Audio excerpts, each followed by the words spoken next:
Hey there! This video is brought to you by Squarespace. If you need a website, then you should definitely check out Squarespace, and more of that later.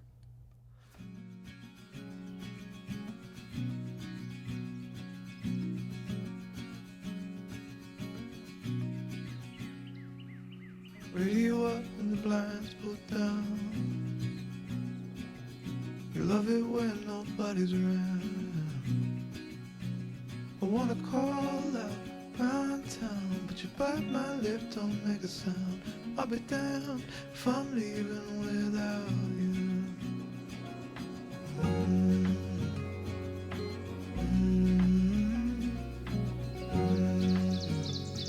So filming this little guy here, the animal autofocus does not pick him up. There's no reptile option. There's animal, bird, and insect. So with animal, bird, not picking him up. I got the Sony ZV-E1 and I'm really excited to test it out and let you know what I think about it. Now, this camera has been a little controversial. There's some people that really love this camera, some people that really don't love this camera, so it's been really interesting. Now, this is not going to be a super technical review because we know what this camera can do in terms of dynamic range, low light, image quality, all that kind of stuff, because it's got the same stuff inside as the A7S III and the FX3, just a different body design. And we will get into the body design. Now, before we get into this video, I do have to say that I want to give a huge thanks to B&H Photo who lent me this camera to make this review. And I like to recommend that if you're looking to pick up some gear that you do check out B&H because that's where I can buy all my stuff from. So I always leave links down in the description for all the gear that I use. And if you're looking to pick something up, go check out B&H. And I want to thank them for letting me borrow this camera. Now, it's really interesting, this release, because when I saw the teaser for this camera, it said, "Vlog to your full potential." And, you know, I thought that was kind of interesting and kind of funny at the time, but really what it makes me think about is who this camera is marketed towards. And I think that's really what I want to try to get across and figure out in this video is who is this camera for, or whether or not you should buy this camera. Now, so I'm out here vlogging, and as most of you probably know, if you watch the channel, I don't really do this very often and walk around, hold the camera. I usually put it on a tripod. So I want to try to use this camera in the way that I think people might be using it. And that's why I'm out walking around today. Now, I am using the 16-35 G Master at 16 millimeters, and I'm using the standard stabilization in this camera. So like most Sony lenses, they don't have stabilization in the lenses, so we're really relying on the IBIS system. So what I want to do is let's take a look and compare some of the different stabilization modes. So now I have the active stabilization turned on, and when you have this on, what's going on is there is a digital stabilization applied on top of the physical sensor shift stabilization, the IBIS system, and it crops in a little bit, but it does help smooth out the footage quite a bit. Now, I've never been super impressed with Sony's stabilization systems for things like this when you're walking around, but one thing I do think it does a great job is when you're trying to hold a static shot, I think it does a pretty solid job. So there is another couple of stabilization modes in this camera. There's now a new level up because the standard and active stabilization, I assume, is going to be pretty similar to the ones in the other Sony cameras, but let's check out the dynamic active stabilization. Now I have the dynamic active stabilization mode engaged, and I can tell it crops in quite a bit more. This is, I think, a little tight for 16 millimeters, but I'm happy to see that Sony is working on their stabilization systems. I think it'll help out a lot of people that are doing handheld content creation, vlogging, and stuff like that. Now, there is another mode which you can engage in dynamic active, the frame stabilizer mode. Now, that's not a mode that I want to use in a situation like this, but if I'm following a subject and we're both moving, it'll help stabilize that subject while things are moving around. So hopefully this looks good. You guys can let me know, but when I get home, I'll be able to check out the footage. So as I head down to the lake here, I want to talk about another new feature in the Sony ZV-E1, and that's going to be CineVlog, which is what I'm shooting in right now. So there's been some controversy about this new feature, and some people are kind of making fun of it and stuff. And personally, I think it's cool. I think it's fun. I think it's a fun feature, and I really think that if you start to think about who this camera's for, it makes a lot of sense. If you are a beginner or intermediate, like content creator or videographer, and you just want to hit a button, and it makes it look like this. It makes it look wider. You got the bars top and the bottom. I totally get it. I think it's a fun feature. Now, some of the criticism about this new feature, I think, is the fact that you can easily just shoot in 16:9 and crop in post. Not hard to do. I also think maybe the name of it is a little bit weird because the term cinematic is being overused quite a bit, and I don't know, CineVlog is kind of a funny name. Now, there are a couple of limitations with this new feature. First of all, you are forced to shoot with auto white balance, so you cannot manually change your white balance. Also, it kicks you out of S-Log. I always shoot everything in S-Log 3, but makes you shoot in one of the baked-in picture profiles. So I'm shooting S-Cinetone right now, which frankly is a pretty good profile. It gives you more dynamic range than some of the base profiles. Another thing that's cool is that it doesn't force you into using auto exposure. So like someone like myself who's using manual exposure all the time, you know, not so bad. You can change your manual exposure. You still have that option. So get down a lake here. What a beautiful day. So this is S-Cinetone in CineVlog. So I got the camera on a tripod because I was getting tired of holding the camera, and also I have a feeling you were getting tired of watching me hold the camera. So I want to demonstrate another new feature in the Sony ZV-E1, which is the auto framing feature, and I'm using that right now. So what this does is it crops on the image and it uses the tracking capabilities of the camera to reframe the shot to keep the subject in the center. So as I move around here, look, I'm not touching the camera actually reframes and tries to keep me in the center. If I move down, back up, it does the same thing. There are a lot of settings in here, but I just want to give you an idea of how this works in this camera. So there are some use cases for this. I could see this being helpful if you're filming yourself or maybe filming someone else where you can't be near the camera. But keep in mind that this camera has a 4.2K sensor, and I'm recording in 4K right now. So because it's punched in so far, we are giving up some image quality. So there is some sort of upscaling or clear image zoom trickery going on here to get us a 4K image, but keep in mind you will lose some image quality because of that. But I don't know, I'm curious how this looks and curious how it decides to pick the frame. I don't know, what do you guys think? Also, my camera is heating up. I have an overheat warnings, which I think is going to be a big part of the discussion with this camera, and I will run some overheat tests. I will also share with you my thoughts on the body design and eventually who this camera's for. So this will wrap up the vlog portion of this. I'm going to head home, and then we'll take a look at all the footage and talk more about this camera.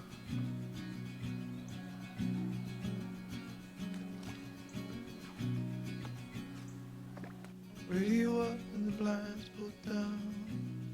So I'm back in the studio, and before we get on talking more about the ZV-E1, I need to take a moment to talk about this video's sponsor, which is Squarespace.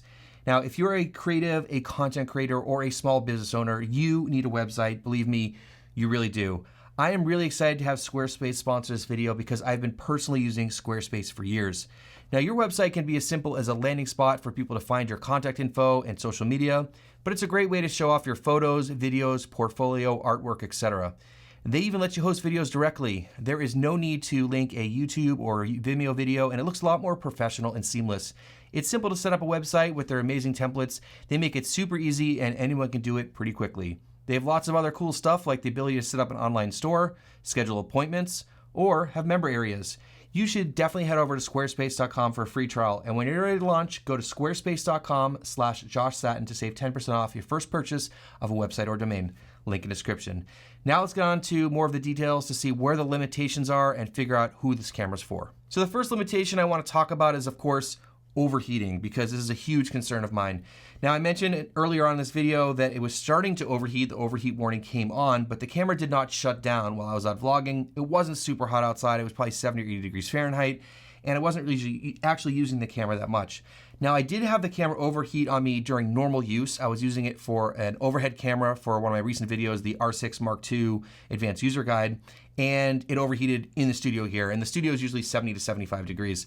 So there's been a lot of people reviewing the camera and sharing their experiences. Some people saying the camera does overheat. Some say that it doesn't overheat. I'm just going to report the numbers and figures that I got here in the studio, again, 70 to 75 degrees Fahrenheit, and then outside I did some tests, it was 75 to 80 degrees Fahrenheit. It's been unseasonably cool here in North Carolina, so this spring has not been as hot as it usually gets. Usually it's 90 plus from like May through October, but those are the numbers that I was able to, that's what I was able to test with, so I want to share those with you. So anyways, first of all, let's get some baseline stuff out of the way. In 4K 24, I'm recording in the HS mode, the H.265 mode, because that's what I normally shoot in. So shooting here in the studio, 4K 24, it ran until the battery died at 2 hours and 13 minutes with no overheat warning. That's awesome. I don't know how much longer it would run, but one thing that I noticed was that when I was using it here in the studio, I had HDMI plugged in so I can monitor what I was doing, and that's when it overheated on me when I was recording in the studio. So what I want to do is I want to test this in a controlled situation. So I ran the same test, 4K 24 inside, using HDMI out at the same time, and the resolution set to auto, and it overheated in 1 hour and 43 minutes. So for some reason, if you have HDMI connected, it makes the camera overheat quicker.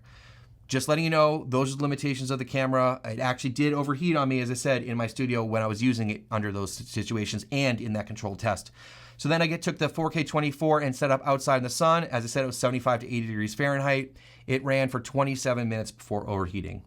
Now, this is a concern for me personally. It may or may not work for you, but the fact that it overheats so quickly in 4K 24, especially outside, when if you're outside making content, this is definitely a concern for you because it definitely overheats, even in vlogging conditions where the camera's turning on and off, and especially with continuous runtimes.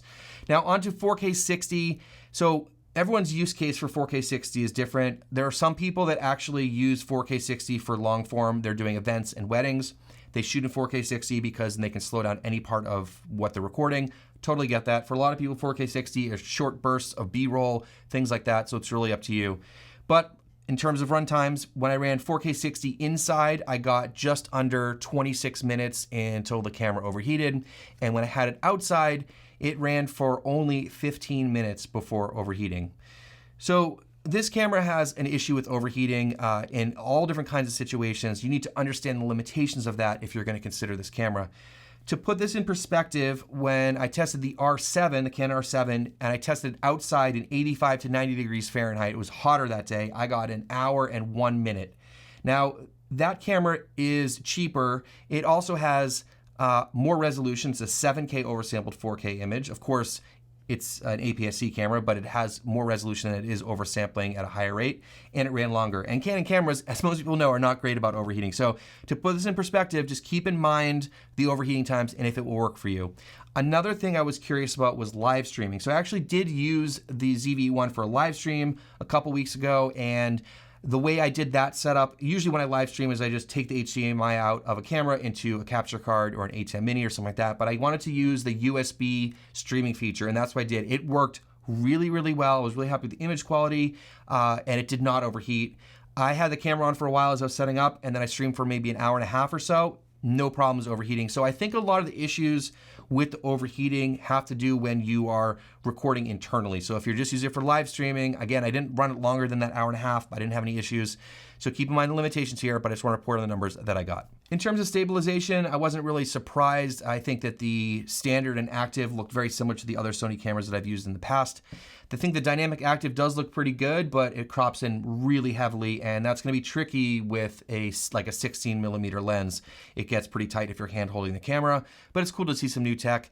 Like I said earlier, if you're using any of these cool new features, like, well, active stabilization is not new, but dynamic active or some of the framing features, or you're using focus breathing compensation, does crop in, and you're going to get less than a 4K resolution, and then the camera is going to upscale it or use clear image zoom technology or whatever.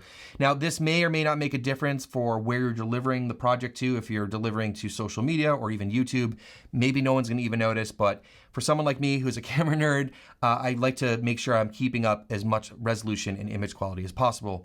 In terms of the auto framing feature, I thought this was a really cool thing. I think it will get better over time. I don't know when I'd personally use it. It would be interesting to play around with the settings more, and it was also interesting to me to see where it actually selected the frame and where it put my head inside the frame and those sorts of things. Another thing I want to talk about with the ZV-E1 is that when it got shipped, it did not ship with 4K 120. And 4K 120 is a huge selling feature of its siblings, the A7S III and the FX3. Now, it's supposed to be coming out soon in a firmware update to the ZV-E1. I'm not sure why it didn't launch with it. I'm guessing, and this is a hypothetical thing here, is that it didn't launch because there's issues with like runtimes and overheating, limitations in the camera, all those sorts of things. Now, this camera only takes SD cards, so whenever the 4K 120 comes out, I have a feeling we'll be limited in terms of different codecs and stuff because we don't have the super fast speeds of the CF Express A cards. Next, let's talk about the physical design, ergonomics, and build quality, and those sorts of things. First of all, it's a ZV style camera, so it's very similar to a lot of the other ZV cameras that you've probably seen before. It's a little bit smaller. In terms of the overall build quality, I think it doesn't feel as good as some of the other cameras like my FX3, but again, it is a more inexpensive camera. So let me give you a tour around and point out a couple things. As I said, it's a little bit smaller. I think the grip is a little bit small for me, And one thing is that if you were using it with bigger lenses, like I was using the 16 to 35 G Master, the balance is completely off. I don't think it fits this camera very well because you're kind of like holding it like a claw grip. It's really hard to even get like 3 fingers on. You can kind of get 3 fingers on it, but the balance is really off. I think this works better with smaller lenses. That being said, the grip is not very big on this. And one thing I want to point out, I'm really happy to see that they've ditched those little flappy triangle bits for the straps. These are much better, but the one thing is they really stick out, and when you're holding it, it like hits your hand here and it's pretty uncomfortable. So I didn't really like that design. A couple things I want to point out on the top of the camera. So first of all, we have our hot shoe, we have no EVF. We also have this 3 mic array, and there's the little dead cat that goes on here that gives you decent audio. We have the switch here that switches from some photo to video to S&Q. We have the background defocus, we have the record button, we have the shutter button, and then we also have the zoom rocker here for zooming, which frankly, I don't know why they put on these cameras because there's only a few lenses that it works with, but you can also set it to clear image zoom. So if you want to do clear image zoom, it's handy. I generally leave that off, so every time I bump it, it gives me a little bit of an error. So you got to keep that in mind. The other thing is the on-off switch here, which I really do like having the on-off switch on the right side of the camera. So when you're holding it, you can just reach down and flick that switch. But I find that it's small and it's just kind of hard to find. But after a while, I was getting used to it. But you know, it is a rather small dial for something that I'm constantly flipping on and off. Now let's talk about the ports on this camera. And they're a little bit different than the A7S III and the FX3. And there's some things to point out here. So first of all, we only have one memory card, and it's only an SD card. So the other cameras that they've come out with recently, they have a mix SD and CF Express Type A. For most people, SD is fine because you can record most frame rates and codecs, but I really wish it had dual cards because I really like the ability to have simultaneous recording for backups. But again, this is a camera that is not really aimed at sort of professional videographers, and as I said, more towards content creators. So you have one card slot, you have a USB-C and a microphone jack, so the USB-C can be used for charging or for streaming. And then on the bottom here, we have a headphone jack, and we also have a micro HDMI, which I absolutely hate micro HDMI, and I complain about it all the time because all the Canon cameras have it. Again, I know it's a size limitation, but I just don't like micro HDMI. These doors are okay. I find that I'm kind of struggling to like get them open sometimes, but I do like them better than sort of the flappy ones they've had on some of their previous cameras. All right, so now onto the back of the camera where there's not too much to report. So we have the normal Sony articulating flip screen, which is great for filming yourself and getting different angles. It's not a great screen like most of the Sony screens, but it's kind of as expected. Not too much else to report on the back of the camera. I do want to point out that we only have 2 exposure controls, so you do not have an exposure control in the front, which I usually set to shutter. We do have this exposure control up here, which I generally set to aperture, and we do have the wheel on the back, which I generally set to ISO. So I personally like to have 3 exposure controls, but we only have 2 on this camera. Another thing I want to point out here is that the menu button is in kind of an interesting spot over here. It is a little bit small. It's not raised. In my opinion, it's kind of hard to find, but you get used to it. Like most things, it's a little bit awkward, a little bit smaller, and you get used to it, but just wanted to point out where that is right there. The ZV-E1 does not have a mechanical shutter, and if you're doing photography, that provides some limitations, but for me personally, I like having the mechanical shutter just because when you turn the camera off, you can have the shutter in a lot of cameras cover the sensor to keep dust out of it. So you don't have that option with this because we don't have a mechanical shutter. But overall, in terms of build quality, I think it's kind of what you'd expect for the price point. I think for me personally, it's a little small and feels a little cheap, but it is what it is. I just wanted to point out all the things I could think about with the design and let you know that it really does fall in line with the rest of the ZV line. I want to point out a couple things about the menus and the screen layout and stuff like that. So first of all, they added some more touch screen capabilities. So you have extra menu items on the screen here, sort of like a Q menu that you'd find in like a Canon camera, and you can swipe it off and on. So it's feels more like a smartphone in the way that you use it, and you can easily go here and adjust things. Just makes it a little bit more accessible, maybe, you know, more comfortable for the people that they're marketing it towards, being more touch control. One thing I want to point out here is that it did get to pick up some of the features from the newer Sony camera. So you do get that main menu, which I really love because most features are in there. You can go here and, you know, choose your settings. And I do like that most things are found within there. But otherwise, in terms of the menu system, again, pretty similar to the other Sony cameras. And you still do have the customizable function menu if you like to use that as well. So I want to take a moment to talk about the ZV line because we're starting to really see three lines being really formally developed amongst the Sony cameras. And for a long time, we had all of the alpha cameras, and there are lines in the alpha cameras. We have the A7R, the A7S, the A7, the A9, now we have the A1. But we have three different lines now between the ZV, which are geared towards content creators. We have the Alpha line, which is hybrid or photography. And then we also have the FX line, which is geared towards video production. So the ZV-E line is now getting to have quite a few cameras. And of course, we have the ZV-1 and the ZV-1 Mark II, which just came out. Those are 1-inch sensors with fixed lenses. We also had the ZV-1F, which people forgot about pretty quickly. We have the ZV-E10, which I own and use in the studio quite a bit. And now we have the ZV-E1. So it's an interesting line of cameras that have extra features that you're not going to find in some of the other cameras. It also is a little bit smaller and, as I said, more geared towards beginners and intermediates and content creators and those sorts of things. So like we were talking about before, we have the auto framing and the frame stabilizer, but there's a couple other modes that I want to talk about. The next feature that is found in ZV style cameras that I want to talk about is the background defocus. To use this, you have to be in full auto mode, which is what I am in right now. And there's actually a button on the camera, so when you hit the background defocus button, it will make the background blurry. So you don't have to know anything about the exposure triangle, aperture, shutter speed, all that stuff. Basically, it just opens up the aperture and then adjusts the shutter and ISO to get proper exposure. But again, you don't have to know what you're doing in terms of exposure to make the background blurry by pressing one button. So let me turn it back off.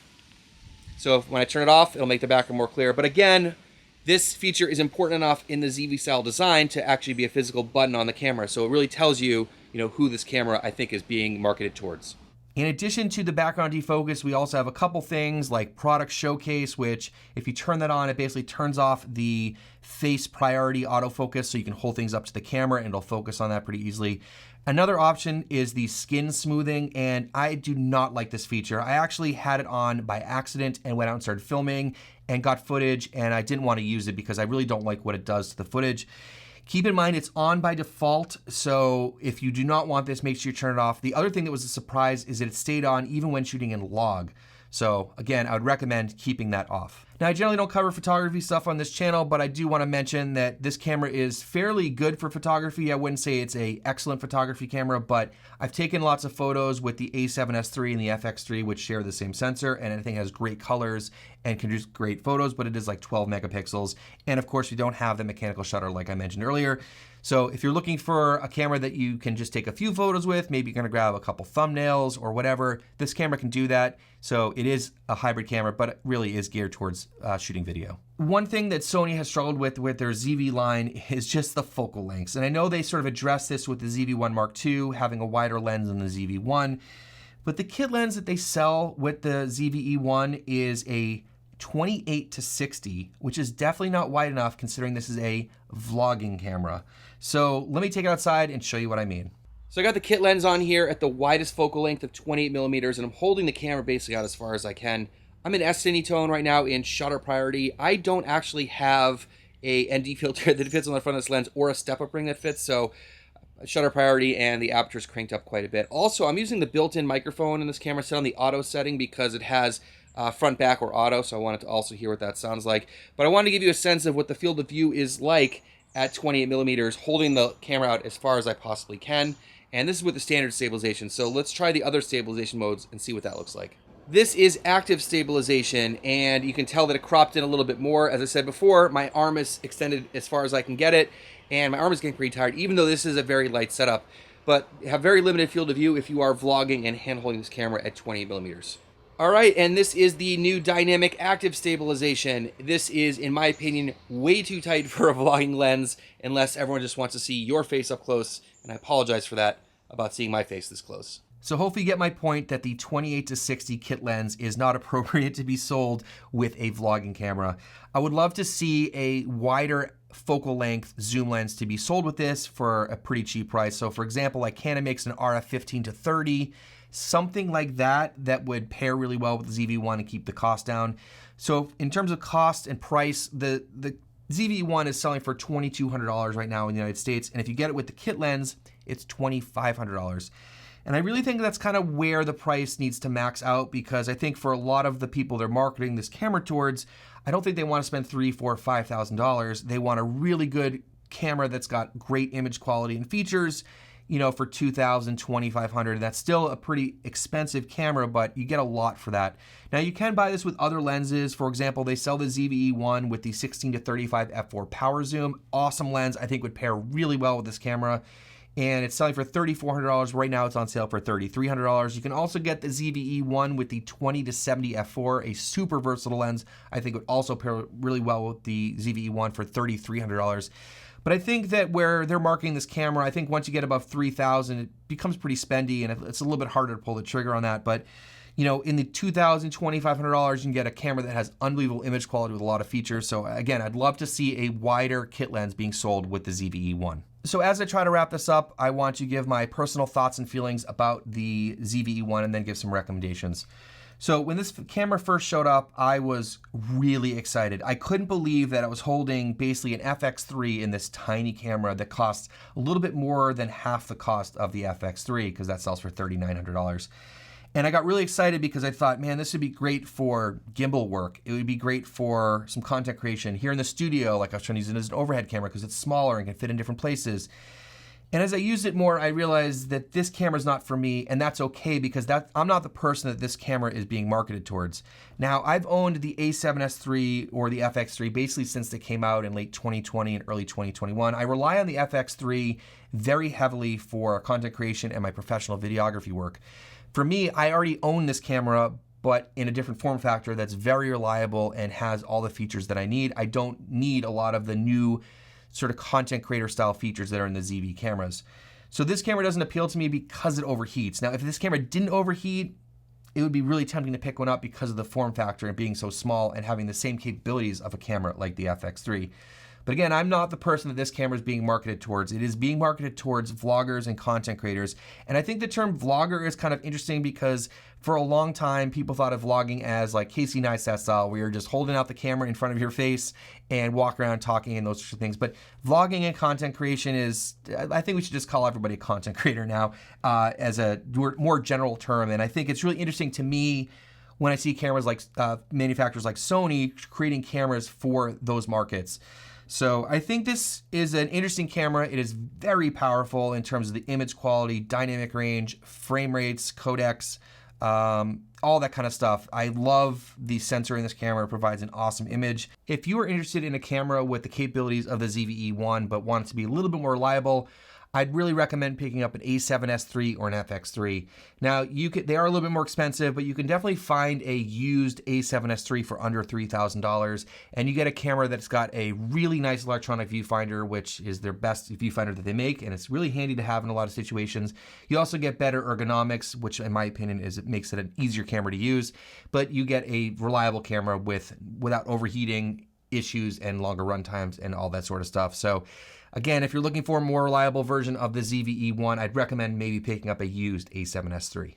If you need a reliable video camera that's going to just work every time you turn it on, this camera's got limitations. If you are someone that's going to be using this for very short clips, I think it's usable. I think it's usable for live streaming. I think it's usable for some long form recording if you're really careful with it in cooler environments. It could be a good entry point for someone looking for a little bit higher quality camera, maybe that's looking to jump into full frame or use a camera that could be used in low light. Maybe you're shooting in cities and dark areas and, you know, events and stuff like that.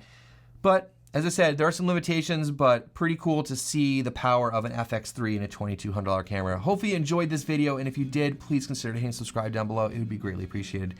Thanks so much for Squarespace for sponsoring this video. Thank you for watching, and we'll see you in the next one. Radio up and the blinds pulled down. You love it when nobody's around.